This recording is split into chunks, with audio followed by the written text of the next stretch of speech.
Птицы уходят на юг, улетают в долгие гости.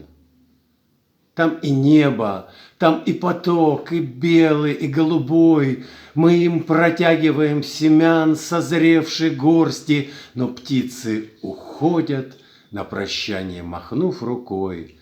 Да и что тут с нами? У них инстинкт перелета, саранча созрела, дожди поднялись травой. Мы когда-то в детстве испытали такое что-то через небо, через любовь, через солнце над головой.